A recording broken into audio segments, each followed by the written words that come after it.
Hi, welcome back to another edition of Stand on Guard. I'm your host, David Krayden. And when we come back, is there a tax revolt on the way? So we are in a very precarious position in this country. We need political change, but we also need the resolve to resist.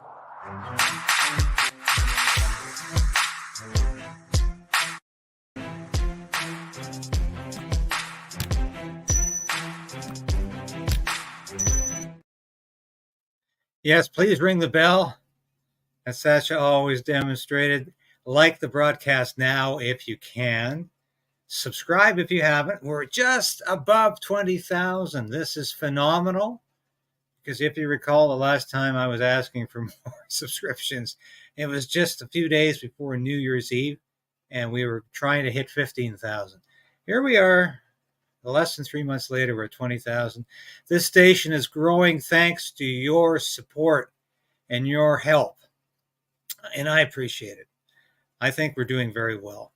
Because it was only about a year ago I branched out as an independent journalist doing these broadcasts. You know, I still write for some of the new media, including the Post-Millennial. I'm the senior parliamentary correspondent there. I write a column every week for Human Events and the Epoch Times. So I'm still involved with new media, but independent media, I believe, is the wave of the future. And if you were following the news yesterday, you would have noticed that Candace Owens, I'm a big fan of Candace Owens, either left, was fired, or resigned. We're not sure exactly what happened, but she's no longer working for the Daily Wire. But watch her broadcast continue to have huge success. She didn't need the Daily Wire, but the Daily Wire's reputation will suffer as a result of cutting her loose and what they put her through in the last couple of weeks. But I wanted to put that out there. I'm going to have Clayton Morris on the show next week to discuss independent media. I think it's a good time because here I've reached a plateau that I wasn't sure I could reach in a year. I left the Western Standard doing broadcasts about a year ago to do my own. And I'm really happy with the success. But when you resonate with people, it really is exciting. And there's nothing better in this business than to know that you're speaking directly to people's hearts and souls, and that people are listening and they're responding. So thank you again. We spent a lot of time last week doing the question period live broadcasts, and your response was phenomenal once again. I thank you for that. And it was worthwhile. I know I hear in your comment section constantly how much you hate the liberal lies, how the fact that questions are never answered, how you can't stand the talking points and the cabinet ministers in Trudeau saying the same thing over and over again. But there are moments of real gold in these question period sessions. And I think they're worth doing. And I'll continue to do them as long as there's interest out there. And the interest seems to be growing. But I wanted to do a broadcast today. It's Saturday. I don't always do Saturday broadcasts. But I wanted to do a recap of what we went through last week in the last 2 weeks on the carbon tax. You know, we had a non-confidence vote this week sponsored by the Conservative Party and Pierre Poilievre to axe the tax, spike the hike, to stop the carbon tax, and to attempt to defeat the Trudeau government over the carbon tax and to have an election on the carbon tax. The Liberals defeated that with the support of the NDP, the Socialists, and the Bloc, the Separatists. And these are the three parties that love the carbon tax. They love to see Canadians impoverished. And that's really the basis of what this broadcast is about today. It's about how the carbon tax is impoverishing Canadians. It is not so-called revenue neutral. The Liberals are lying about how much money is going back into your pockets. They're lying about the fact that just as much or even more is going back to you than you have to give at the gas pump and with your home heating fuel bill. They are lying about that, and we've got some great testimony to watch, and I'll comment on it. But the RCMP have released a report, a secret report, that was gained access to by Access to Information, saying that they are worried about a tax revolt, about a revolt from Canadians because they're so poor and because they know the government's lying to them and they know there's something up here. And we'll talk about that as well. I think that's extremely important, because when your national police force is worried about Canadians revolting, what are they planning to do? We saw what they were capable of during the Freedom Convoy protest, during the Emergencies Act invocation. We saw what our national and our provincial and our local police forces were capable of. I won't call it barbarity or barbarism, but it was brutality. It was brutal. I witnessed it. I saw protesters and journalists manhandled by cops. And remember, I come from a military background. I was an officer in the Canadian Armed Forces, in the Canadian Air Force. So I'm somebody who generally loves the police. I grew up in the establishment. The police were always my friends. I worked with the police, not just the military police, but the local police forces, always. I did not like what I saw, how the police were being used by the Trudeau government, by the provincial governments, by municipal governments. I didn't like that. As I said, they're not on our side anymore. They're not fighting for democracy. They're not defending democracy. They're not defending freedom. They're not on the side of these ordinary Canadians who are protesting. Now in Toronto, they're delivering coffee to Hamas protesters. They're afraid to disrupt radical Sikh protesters with daggers, but they're not afraid to go after working class Canadians, blue collar Canadians who are objecting to getting the COVID jab. No, that was okay. And that bothered me. But let's talk about the carbon tax rebate. What a crock. Trudeau, as you know, they changed the title of this from the carbon tax to the carbon rebate. Yeah, right. And now they're pretending 8 out of 10 Canadians are getting money back. And it's more money than they're giving at the gas pumps and their home heating fuel. Balderdash. BS. Not the case. They're lying.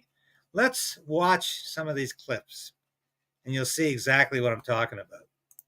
Where the NDP government is administering the federally mandated carbon tax. And according to the Vancouver Sun today, the budget presented by the NDP in that province says the carbon tax will raise $9 billion over 3 years and only pay back $3 billion. Mr. Speaker, that's a net nearly $6 billion net carbon tax cost. Will he allow BC MPs? That's a good point. Prime Minister. Good point. Canadians watching politics and watching this question period, for reporters up in the gallery, or anyone who wants to see a concrete example of the fact that the leader of the official opposition doesn't care about facts, doesn't care about evidence, doesn't care about how the Federation works. He just wants to make clever arguments to score partisan points. The fact is, Mr. Speaker, the British Columbia price on pollution has been there since 2008 and will continue to be administered by British Columbia, not the federal government. Sure. Minister, how much? Now we're going to go to a committee meeting with Chrystia Freeland, the Deputy Prime Minister. And finance minister in a minute here. But just wanted to comment on that. $9 billion collected. They're missing billions of dollars here. And as the next clip will show, the federal government is sitting on billions of dollars as well. Now, this is important because we keep hearing it's revenue neutral.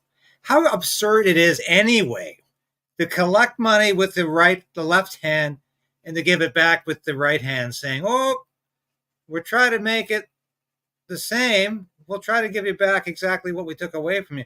The point is, the carbon tax is a futile tax.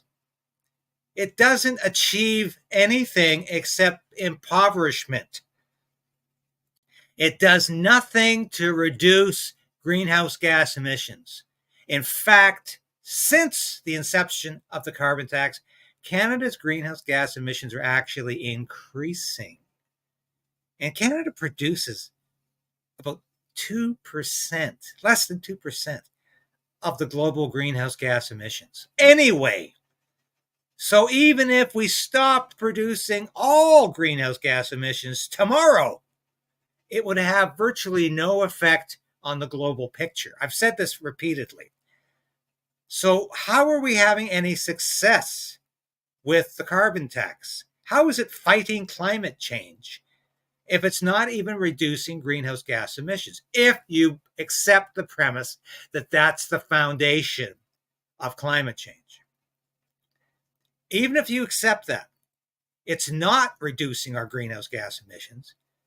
And it won't, because we still need to use fossil fuels to drive to work to heat our homes. So it is a futile exercise in liberal ideology. That's all it is. It's all about ideology. It's not about achieving any realistic objective related to climate change. It's only about Stephen Guilbeault and Justin Trudeau's economic theories, environmental extremism, and absolute ineptitude. Let's listen to Chrystia Freeland as she is unable to answer a simple question. Watch her obfuscate. Government collected in carbon taxes since you implemented it? I didn't hear the last question. How much has the government collected in carbon taxes since it was implemented? So thanks for the question, and it gives me an opportunity to be really clear about the price on pollution. This is revenue neutral. All the money that is collected, it was a pretty specific question. All the money that is just collected the number, how much goes back directly to Canadians. I only have limited time, Minister. That is the key point. How much has your government collected in carbon taxes? Also an opportunity for me to point out that Manitoba families will be getting $1,200 this year. Again, Minister, if I could just have the number, how much have you collected in carbon taxes? I mean, what? He's asking for the third time now. How much has the federal government collected in carbon taxes? Freeland is unable or unwilling to answer that question. And now she's talking about Manitoba. Nobody asked about Manitoba. Just wait till she gets into another area of concern for her. But she will do anything except answer the question. And it's really quite embarrassing. It's incredible how arrogant and supercilious this woman is. The key point, which Conservatives consistently are trying to keep from Canadians, is that the price on pollution is completely revenue neutral. Minister, it's a the very money straightforward does question. not go Canadians in. want the answer The money to. does not go into general revenues. It is returned to Canadians. What is the dollar value of all carbon taxes collected since the tax was implemented? The key point is that is money in the pockets of Canadians. For Manitoba families this year, it's going to be $1,200. That is making a real difference. There we go. Nobody asked about how much money in the pockets of Manitobans this is going to amount to. She cannot answer the question. She does not answer the question. She does not want to answer the question. She wants to continue talking points about money in your pocket. Just the number, Minister. How much has the government actually collected in carbon taxes? As I said, the key point is it's all money that goes back to Canadians. It goes back to your constituents, my constituents, Daniel's constituents. With the greatest of respect, it's not Mr. revenue Halland's neutral. In constituents. fact, Six the times It is now. revenue neutral. No, the Minister, the estimates say that you refuse to answer with giving accurate information, Minister. The government's own financial documents, your main estimates show that you've collected $20.7 billion in carbon taxes and has only paid out $18.6 billion since the carbon tax took effect. Oh, your government has collected over $2 billion out of the pockets of Canadians since the tax was implemented that you have not paid back.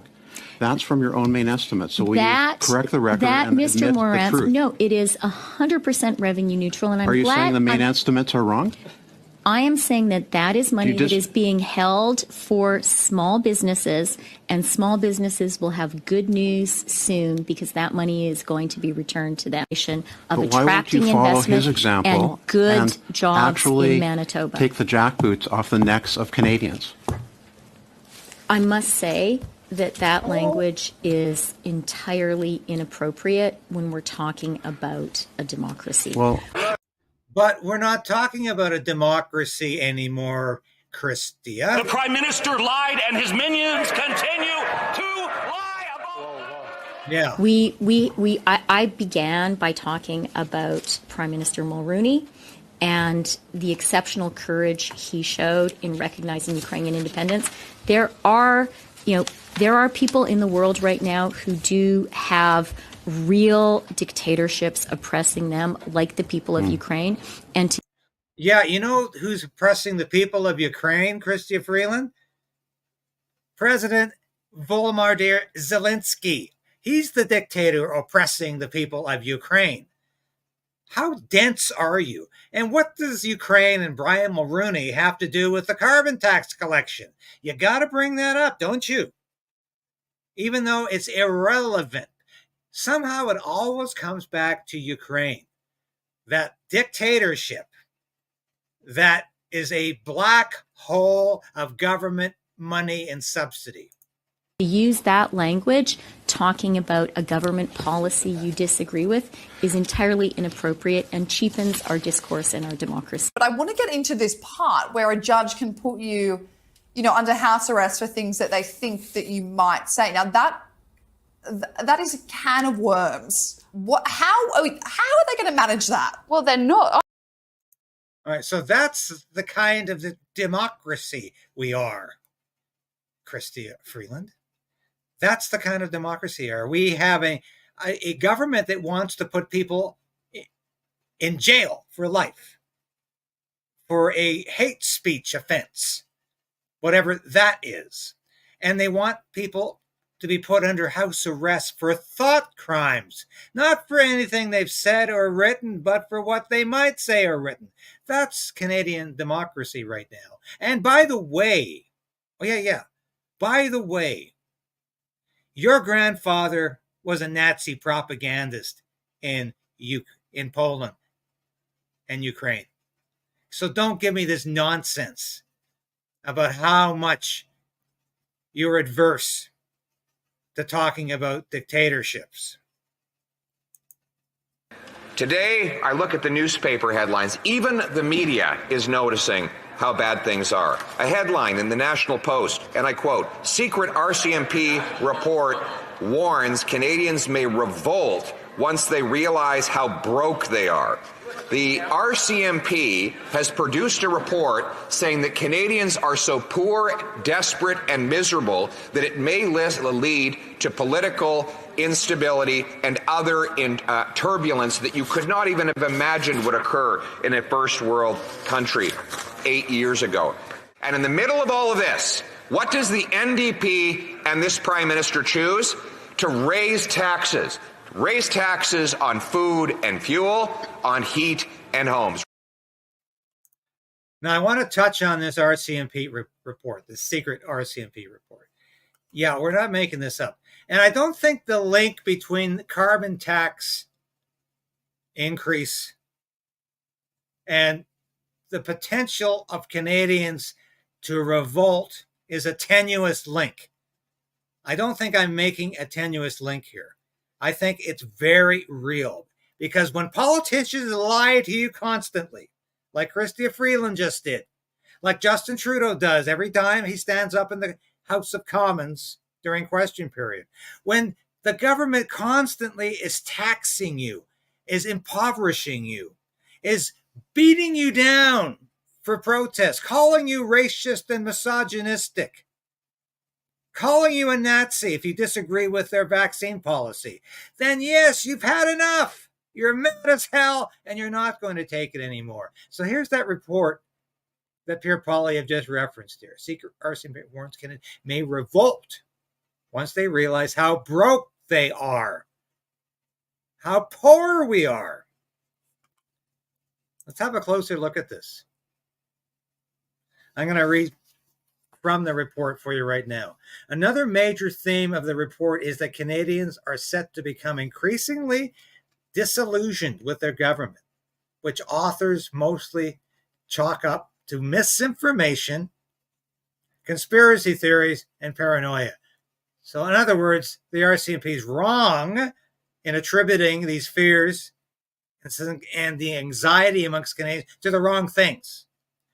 Law enforcement should expect continuing social and political polarization, fueled by misinformation campaigns and an increasing mistrust of all democratic institutions, reads one of the report's overarching considerations. Ironically, among the report's more heavily redacted sections is one carrying the subtitle Erosion of Trust. The past 7 years have seen marked social and political polarization in the Western world, reads a partial first sentence, with the entire rest of the sentence section deleted by government censors. The censor's pen also deleted most of a section warning about paranoid populism.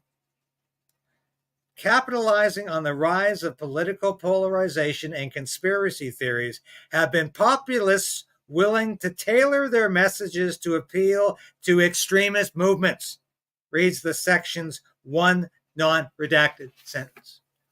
So guess what? You've got nothing to be afraid of. It's all misinformation. It's all conspiracy theories. Well, BS. This is typical crap from the RCMP, which now is in Trudeau's pocket. It's in the Liberal Party's pocket. They're not working for you. They want to crush dissent. They want to work with Trudeau to crush his political opposition with a jackboot. That's what this report is about. It's not just because they think Canadians are realizing they're poor. They think Canadians are being misled by conspiracy theories and by disinformation and misinformation and malinformation. Yeah, it's not Trudeau's fault. And they're ready to put down the rebellion. You know they are, just like they answered Trudeau's call during the Emergencies Act. That's what this is all about. That's what this report is all about. It's bad populism. How dare we turn to social media, to new media, to independent media to get our news? How dare we not believe what the CBC says? How dare we not believe what CTV and Global News says? How can we possibly not trust the Toronto Sun, the Toronto Star, and the Globe and Mail? That's what this report is all about. And you bet Canada is impoverished. That's why Canadians are revolting. Canada government spending grows at twice the pace of revenue. That's from Bloomberg. That's why Canadians have had enough. That's why Canadians are as mad as hell, and they're not going to take it anymore. Thanks for watching today. I'll be back again tomorrow, hopefully, with a broadcast that includes an interview with Pierre Poilievre. I'm going to his Axe the Tax rally tomorrow in Ottawa. And so we'll get some first-hand journalism. I like it get from a lot of these stations where they never leave their basement. Never do any original journalism. I have been a journalist for 30 years, and I'm going to keep being a journalist who gets out there, gets off my ass, does interviews, and doesn't just sit around and collect clips. That's what you've come to expect from Stand on Guard and Krayden's Right, and that's what I'm going to keep delivering. Thanks for watching it today. If you have a minute, please watch the extra. Bye for now. Thank you for watching this episode of Stand on Guard and being a part of the Krayden's Right channel. If you've watched this episode to this point, you've watched it all. And that's really important for a small station like this.